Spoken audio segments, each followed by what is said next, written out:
Welcome to What the Paper Said, in which I, Patrick Crozier, skim through the Times from 100 years ago, read some of the articles, and comment on the ones I find interesting. In this episode, the week ending the 14th of January 1923, France occupies the Ruhr, the FitzRoy case finally comes to an end, I hope, and Henry Ford throws his hat into the ring. Not in this episode for reasons of time, ignorance or sloth. Lenin was unwell, there was a lively debate on capital punishment, and the Great Western Railway hosted a classical concert.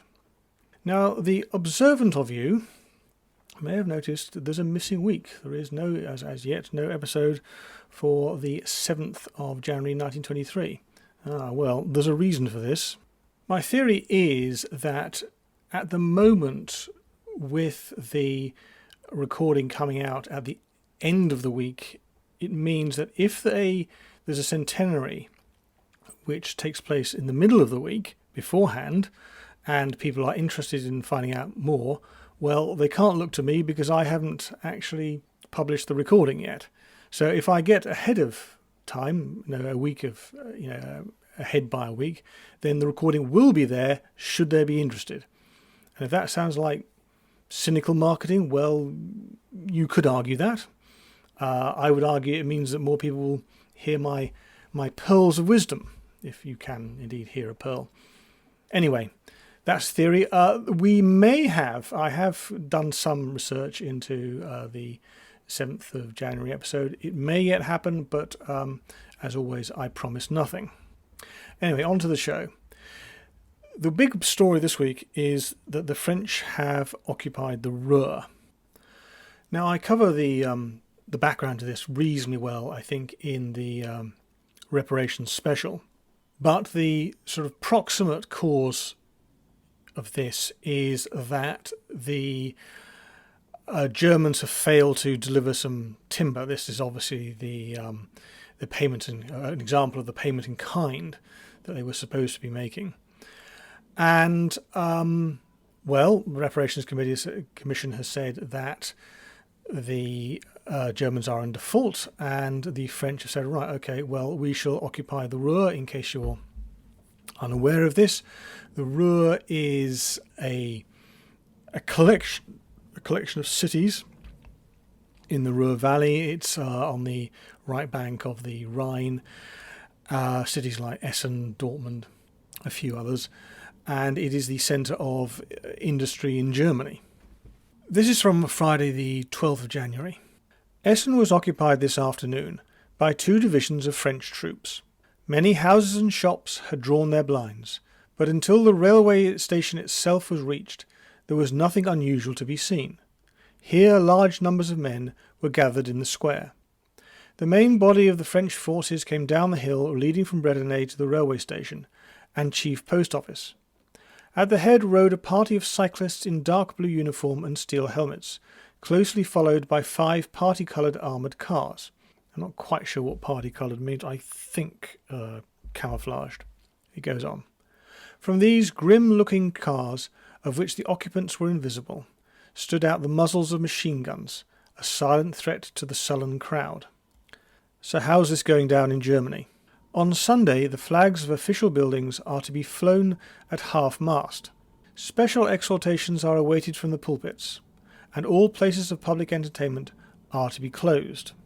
The Times inevitably has an editorial. This is also from Friday the 12th of January. Once more, a decisive moment has come in the troubled history of modern Europe. New ways are being tested to solve the bewildering problems of the peace, and whither these ways may lead none can tell. The French government have chosen to act on methods of their own devising in order to compel Germany to pay the reparations due from her. These methods have the reluctant support of Belgium and the uncertain acquiescence of Italy. They are, however, strongly disapproved by the British government and by the main body of British opinion. In the United States, as our Washington correspondent pointed out yesterday morning, the course taken by France has aroused anger and repulsion. Neutral opinion is alarmed.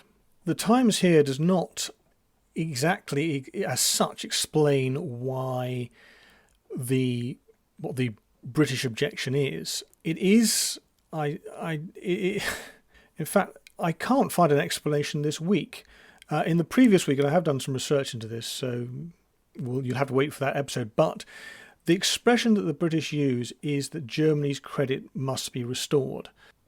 And until that happens, there is just no prospect of getting anything out of the Germans.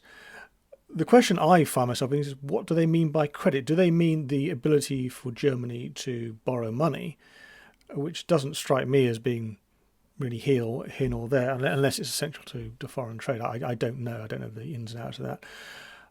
I think what it means is that Germany must sort out its inflation and its public finances problem, which may be the case, although I must doubt it. I have this awful suspicion that both the British and the French are wrong. Anyway, it goes on. With a brave display, French cavalry and infantry marched yesterday into Essen before the eyes of a sullen and resentful German population.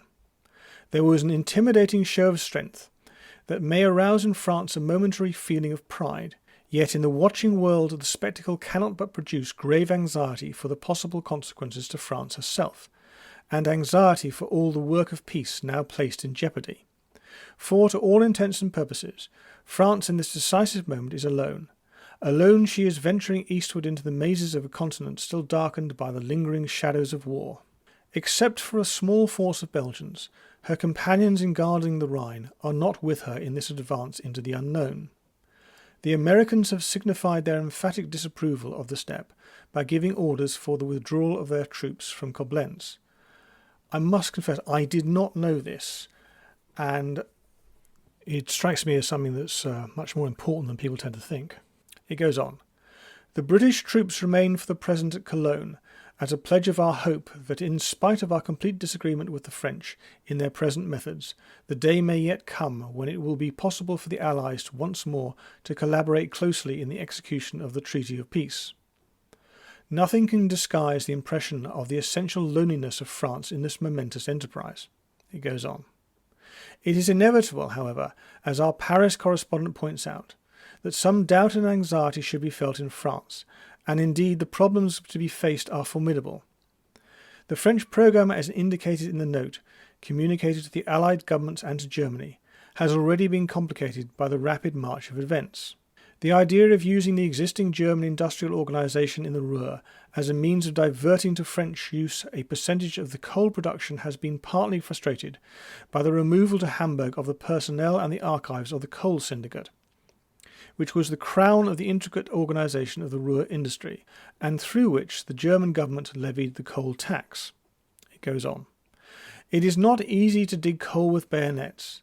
The danger of the French attempt to solve an economic problem by military means lies in the constant occasions such an attempt provides to supplant the normal and profitable working of industry by coercion, to the destruction of all hope of profit. Such a very British point of view. It goes on. Is the course the French are now pursuing calculated to yield the sum needed to cover the deficit in the French budget? If French troops are drawn through the force of events deeper and deeper into Germany, if thereby the whole intricate machinery of German industry, with its vitally interdependent areas, is dislocated and paralysed, will France gain much more than the bare upkeep of her army? This was something that came up, so far, a few weeks ago. So far, Britain has not received any more than her costs of maintaining her army. It goes on. There is nothing in the British attitude to encourage Germany in going to reckless extremes in her opposition to French coercion. That's just nonsense. The fact that Britain and France are divided on this absolutely encourages the Germans, because they think they might be able to win and divide the Allies. Anyway, one saga that has been going on for almost as long as reparation is the Sir Almeric FitzRoy affair, which I first covered on the 15th of October 1922 episode. Anyway, his having been found not guilty himself, his chief accuser is now in court facing a perjury charge. This is from Saturday the 13th of January. The jury found the defendant guilty and strongly recommended her to mercy. Mr. Justice Darling said his view was that Broadbridge found herself in the position that if she had not said she was annoyed, she might have been charged with soliciting. She was an unfortunate person who had suffered a good deal, and she had not committed the crime for gain or to injure anyone. He bound the defendant over in her own recognisances in £20 to come up for judgment if called on. There's a lot of legal speak in that last sentence. I think what it means is that she has to pay £20 into court, and that should she commit a similar offence in the next 12 months or so, then she'll lose the £20 and that offence will be taken into consideration. Well, that would appear to be the end of the case. I ought to be able to come up with some sort of summary for it, but I've been racking my brains as to what I would say. I mean, the parties seem to be innocent. FitzRoy, his accuser, the police, and they all seem to be innocent enough. Nothing wicked or evil about their actions. The law has acted correctly, although it does demonstrate, as I've said before, the importance of having a good lawyer. And the result is fair enough, I'd have to say. I think the only thing you can say is that it's a pretty stupid law. One person you wouldn't describe as being stupid is Henry Ford, but you might describe him as being a bit crazy. This is from Tuesday the 9th. Through the same organisation that built up the enormous business in Ford motor cars, Mr. Henry Ford's supporters have launched his boom for the presidency. 7,000 sales agents for Ford cars throughout the United States have already received dollar membership cards for the Dearborn Ford for President Club, and the slogan "We Want Henry" is to be echoed all over the land. Through his weekly organ, the Dearborn Independent, Mr. Ford's attacks on the Jews have been incessant. Every political and financial ill of the world he lays at their doors. It goes on. Mr. Ford's chances of obtaining nomination are practically nil. One of the world's richest men promoting opinions that posterity will see as nutty and dangerous. Couldn't happen today. But anti-Semitism was trendy in those days, just like communism. This is from Friday the 12th of January, and it's an article actually about fascism, but communism gets a walk-on part. It is remarkable that nearly all the socialists who have gone over to fascismo are ex-communists. It goes on. The death blow to Russian influence in Italy was the report of the Italian socialist mission to Moscow. That report was very similar to the account brought back to England by Mr. H.G. Wells and Mrs. Phillips Snowden, and produced much the same effect on the socialist leaders as Mrs. Snowden's report has apparently had on Mr. Snowden. By a singular anacaluthon, they keep their devotion to state control while condemning a system in which state control is supreme. Wells and Mrs. Snowden had visited the Soviet Union recently and had come back saying, well, it wasn't very good. When it comes to anacaluthon, the best I can do is it's a sort of contradiction in terms, or a contradiction, or apparent contradiction. Anyway, that's all for this week. I aim to have something up next week, but I promise nothing.